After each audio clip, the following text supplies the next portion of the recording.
good Easter Sunday. Welcome back and welcome to the Oscar tank. Something that I don't want you to see yet. Said there'd be an update when I had time. I've got an update for you, and I've got some new fish which I don't want you to see yet. So basically, I originally had 5 Oscars, if you remember, and they came with intestinal worms, so I had to worm them, and I actually lost 3. I lost both the black ones and the smallest of the albinos. So I replaced the 2 black ones. I didn't replace the albino, but I've added some other fish. These are Hoplosternum catfish, which are like an armoured catfish that are really good scavengers. And I also added a school of 6 clown loach, again for their scavenging ability, and added a Senegalese bicher. It's that guy there on the bottom. So they're all the things I added locally, and I really like all those fish. Now the reason I've got so many scavengers is Oscars are renowned for being very messy feeders, and like all big South American cichlids, they chew their food in the back of their throat, and as they're doing it, fragments of pellets come out of their mouth and end up on the gravel, and these guys are in the tank to find those fragments of food and hoover them up, and they're doing a really good job because I've only had them a couple of weeks and they've grown loads. Another Senegalese bicher. Don't know whether I'm going to be able to keep 2 long term, because this one keeps biting the tail of the other one. It's a very prehistoric looking fish, almost eel-like. They grow to be about 2 foot, but they don't move a lot, so they should do very well in this tank. I don't see the new black Oscars to show you them. They're a little bit shy. There's the red Oscar, which keeps damaging its mouth. I don't know how he's doing it,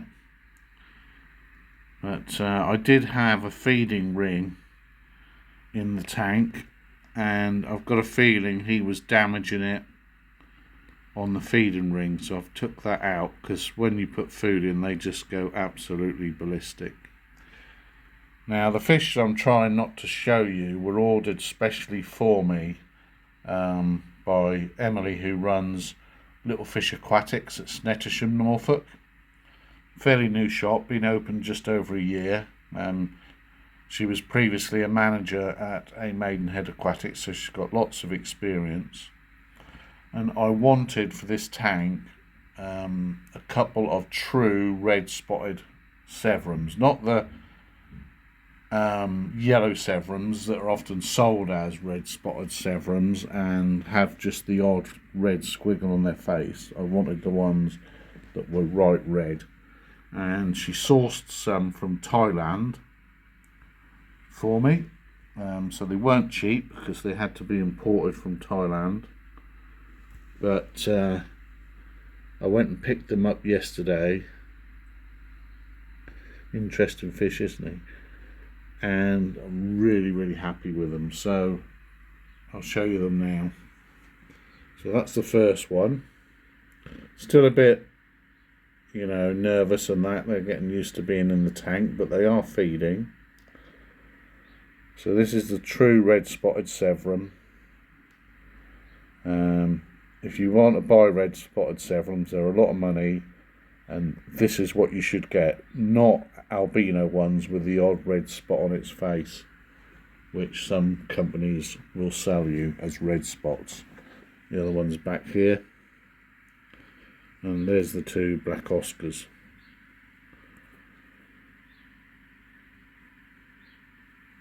So stocking wise, we have 6 cichlids in 6 by 20 by 30 tank, which is a nice stocking level, I think.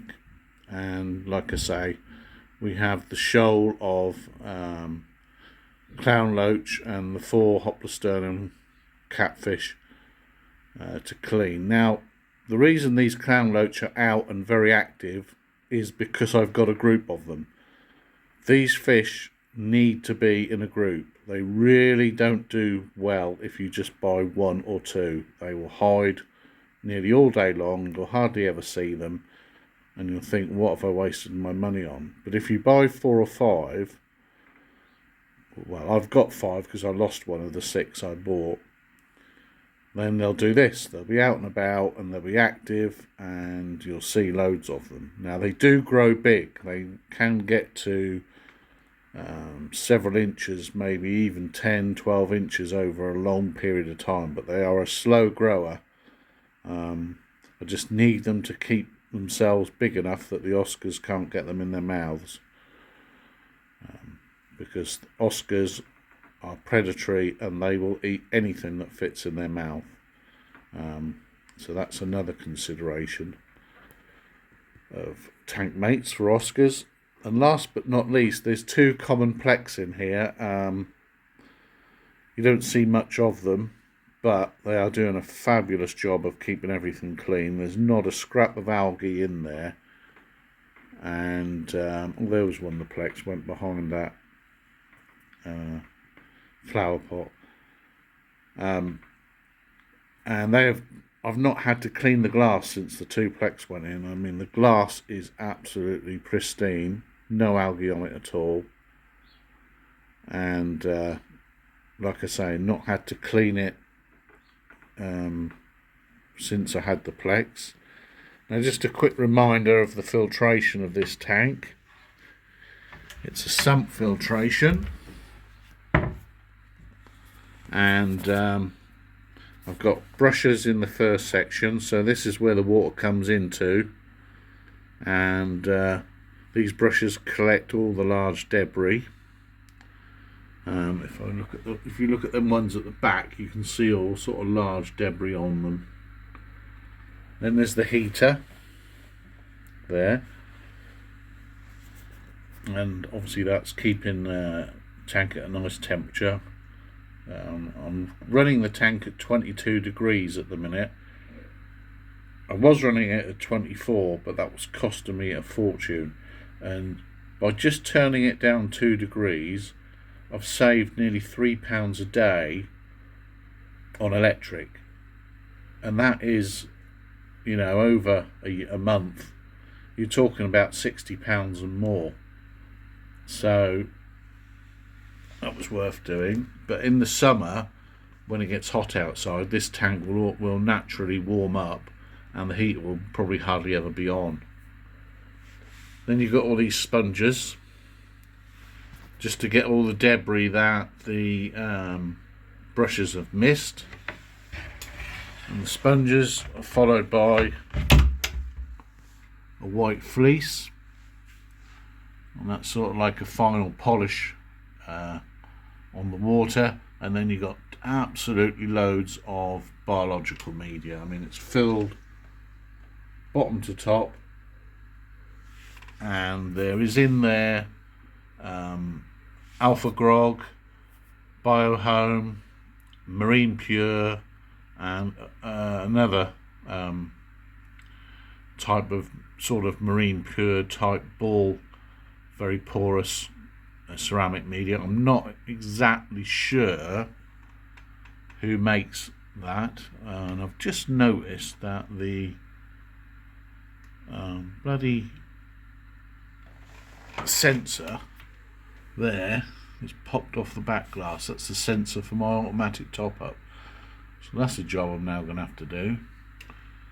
They really are a pain in the neck, these rubber sucker sensors. They just don't hold on long term. I'm going to have to get some more magnetic ones, I'm afraid. You know, a magnetic automatic top-up is a lot more money, but I can't be doing with that foot popping off there every few weeks. It's important with a sump that you maintain a set level of water in the system for it to work properly. If you don't have an automatic top-up, due to evaporation, your return section where your return pump is will eventually run dry and your pump will burn out. So you have to constantly be topping up. Now I do it with a device, automatic top up, so I don't have to manually top it up. But you can manually top it up by putting perhaps a litre in a day, something like that. I'm getting through about 2 litres a day on evaporation. So every Saturday morning when I do the weekly water change, this section at the end is my reservoir for my automatic top up, and that holds 20 litres, and every Saturday I'm putting in approximately 15 litres to top that up. So that's an overview of the Oscar tank, just a last look at all the fishies. I hope you like the red severums. They really are nice, really lovely fish. I sat here for about 3 hours just watching them last night. Absolute gorgeous fish. And when they get big, they're going to be unbelievable. So, I'm going to show you the fancy goldfish tank next. So, back to you in a minute. Alright, welcome back. Right, the fancy goldfish numbers have been reduced, and they're now in my 190 litre dual trigon tank. At the minute it's got the red cap Noranda in it, the pearl scale, the calico fantail and the calico ranchu. So a nice little mix of fish. They're doing really well in this tank.